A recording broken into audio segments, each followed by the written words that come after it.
Gulf മേഖലയിൽ ആക്രമണം രൂക്ഷമായതോടെ Indian വിമാന കമ്പനികൾ കനത്ത സാമ്പത്തിക പ്രതിസന്ധിയിൽ. യുദ്ധം കാരണം പല രാജ്യങ്ങളും വ്യോമപാത അടച്ചതും ഇന്ധനവില കുതിച്ചുയർന്നതും വിമാന സർവീസുകളുടെ പ്രവർത്തന ചെലവ് വലിയ തോതിൽ വർദ്ധിപ്പിച്ചു.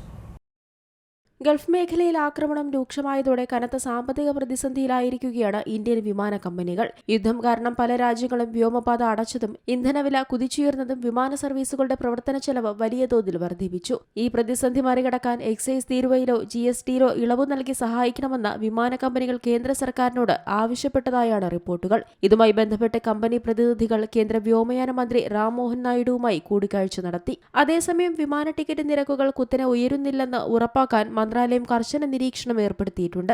ഗൾഫ് രാജ്യങ്ങളിൽ വ്യോമപാതകൾ അടച്ചതും പാകിസ്ഥാന്റെ വ്യോമപാതയിലുള്ള ദീർഘകാലമായുള്ള വിലക്കും കാരണം യൂറോപ്പിലേക്കും നോർത്ത് അമേരിക്കയിലേക്കുമുള്ള വിമാനങ്ങൾക്ക് ഇപ്പോൾ വലിയൊരു യൂട്ടേൺ എടുത്ത് ചുറ്റിവളഞ്ഞു പോകേണ്ട അവസ്ഥയാണുള്ളത്. യാത്രയുടെ ദൈർഘ്യം കൂടിയതോടെ കൂടുതൽ ഇന്ധനവും വലിയ ജീവനക്കാരുടെ സംഘവും ആവശ്യമാണ്. ഇതിന് പുറമെ വിമാനത്തിലെ ഭക്ഷണ ചെലവും അറ്റകുറ്റപ്പണി ചെലവുകളും വർദ്ധിച്ചു. എണ്ണക്കപ്പലുകൾ കടന്നുപോകുന്ന പ്രധാന പാതയായ ഹോർമുസ് കടലിടുക്കിലെ ഗതാഗതം തടസ്സപ്പെട്ടതോടെ വിമാന ഇന്ധനത്തിനും തീവിലയായി. ഇന്ന് വ്യാപാരം തുടങ്ങിയപ്പോൾ തന്നെ എണ്ണവിലയിൽ 20% വർധനവാണ് രേഖപ്പെടുത്തിയത്. 2022 ജൂലൈക്ക് ശേഷമുള്ള ഏറ്റവും ഉയർന്ന നിരക്കാണിത്. കൂടുതൽ ദൂരം സഞ്ചരിക്കാൻ വില കൂടിയ ഇന്ധനം അടിക്കേണ്ടി വരുന്നത് കമ്പനികളെ പ്രതിസന്ധിയിലാക്കുന്നുണ്ട്. യുദ്ധമേഖലയിലേക്ക് സർവീസ് നടത്തുന്ന വിമാനങ്ങൾക്ക് ഇൻഷുറൻസ് കമ്പനികൾ വലിയ തുകയാണ് പ്രീമിയമായി ചുമത്തുന്നത്. 700 കോടി രൂപ വിലമതിക്കുന്ന എയർബസ് A320 പോലുള്ള ചെറിയ വിമാനങ്ങൾക്ക് പോയി വരാൻ മാത്രം ഏകദേശം 70 ലക്ഷം രൂപയാണ് അധിക പ്രീമിയം നൽകേണ്ടി വരുന്നത്.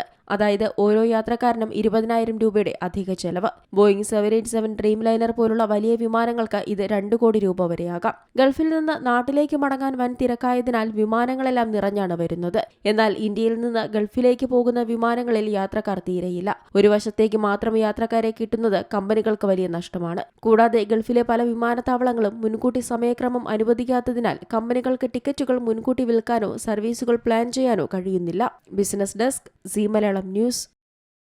ഏറ്റവും പുതിയ വാർത്തകളും വിശേഷങ്ങളും വിരൽത്തുമ്പിലറിയാൻ സീ മലയാളം ന്യൂസ് എല്ലാ ഡിജിറ്റൽ പ്ലാറ്റ്ഫോമുകളിലും ലഭ്യം.